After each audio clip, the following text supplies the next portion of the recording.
Bonjour à tous et bienvenue sur la chaîne Vulgarisanté qui s'attache à faire de la vulgarisation en santé, notamment en s'attelant à expliquer simplement des termes semblant complexes de prime abord. Je vais justement vous parler aujourd'hui d'un terme que vous ne connaissez probablement pas, l'adiadocokinésie, ou adiadocokinésis en anglais. Alors, qu'est-ce que l'adiadocokinésie ? Pour le comprendre, nous allons partir du terme diadocokinésie, donc sans le A. Ce terme vient du grec diadokos, signifiant qui succède, et de kinésis, signifiant mouvement. Il s'agit de la faculté naturelle d'effectuer des mouvements rapides, successifs et opposés.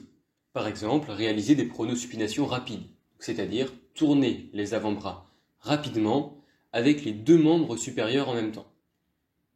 Cette faculté est naturelle en le sens qu'un individu adulte sain peut réaliser ce genre de mouvement sans difficulté. En revanche, l'adiadocokinésie est anormale. En effet, le A privatif signe que ce terme désigne l'inverse du terme diadocokinésie, c'est-à-dire que l'adiadocokinésie correspond à l'incapacité d'effectuer à un rythme rapide et avec une amplitude adaptée des mouvements de sens opposés.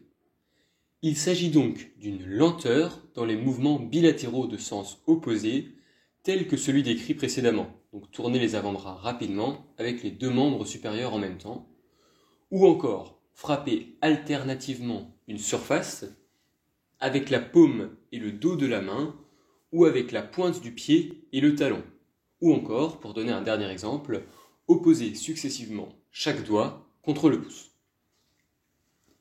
L'adiadocokinésie est donc un signe physique pouvant être retrouvé lors d'un examen neurologique. Et il s'agit plus précisément d'un signe physique faisant partie des anomalies de coordination dans le temps.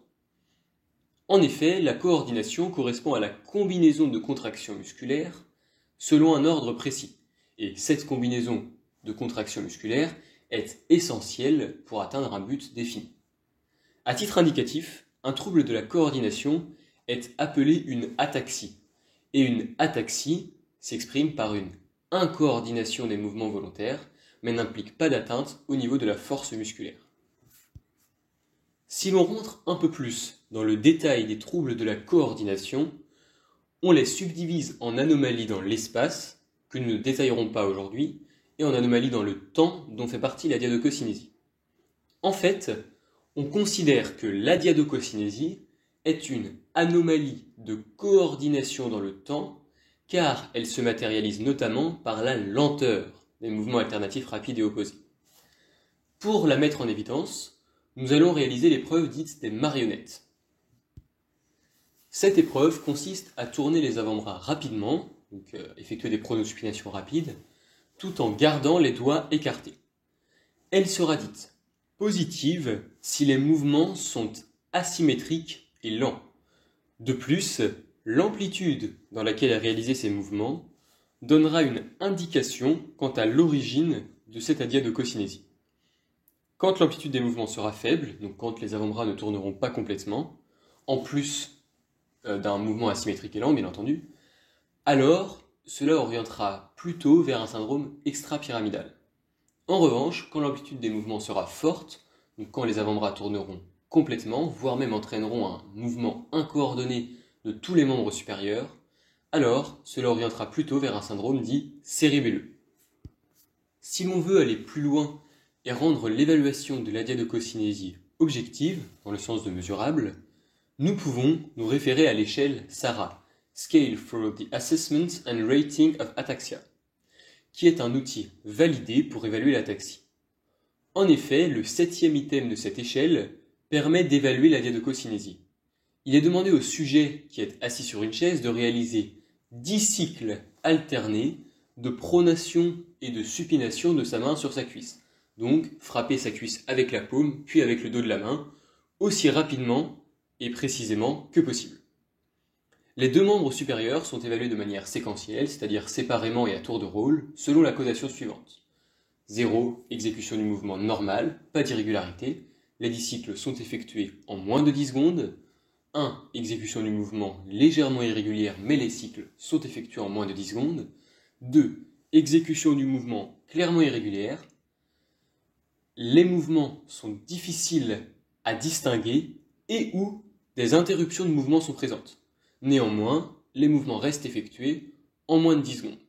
Pour la cotation 3, l'exécution du mouvement est très irrégulière.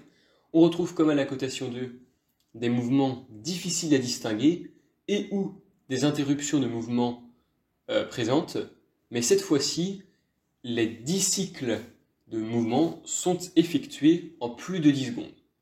Enfin, la cotation 4 correspond à l'impossibilité de réaliser 10 cycles du mouvement demandé. Maintenant que nous avons défini la diadococinésie et compris comment la révéler, nous allons prendre un peu de hauteur en nous intéressant à quelques causes potentielles de cette diadococinésie. En effet, ces causes peuvent être multiples, mais elle est toutefois souvent décrite au sujet du syndrome dit cérébelleux, dont les étiologies, autrement dit les causes, peuvent être les suivantes. On peut retrouver des lésions acquises de la fosse postérieure, notamment lors de traumatismes crâniens, de pathologies démyélinisantes, par exemple la sclérose en plaques, d'accidents vasculaires cérébraux, de tumeurs, d'intoxication, par exemple à l'alcool, ou encore d'atrophie multisystématisée.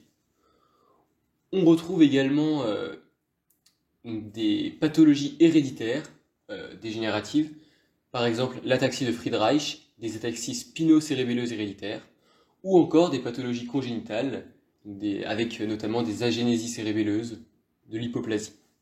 Cette liste est bien entendu non exhaustive, mais permet de montrer que la diadococinésie n'est qu'un signe physique parmi d'autres, qui peut être retrouvé dans plusieurs syndromes et par conséquent dans de très nombreuses maladies. Pour conclure, la diadococinésie correspond à une lenteur dans l'exécution des mouvements bilatéraux de sens opposés et est ainsi un trouble de la coordination dans le temps, le plus souvent évalué par le test des marionnettes. J'espère que cette vidéo vous a plu et je vous retrouve prochainement pour aborder un nouveau sujet qui devrait vous intéresser. D'ici là, prenez soin de vous et à bientôt.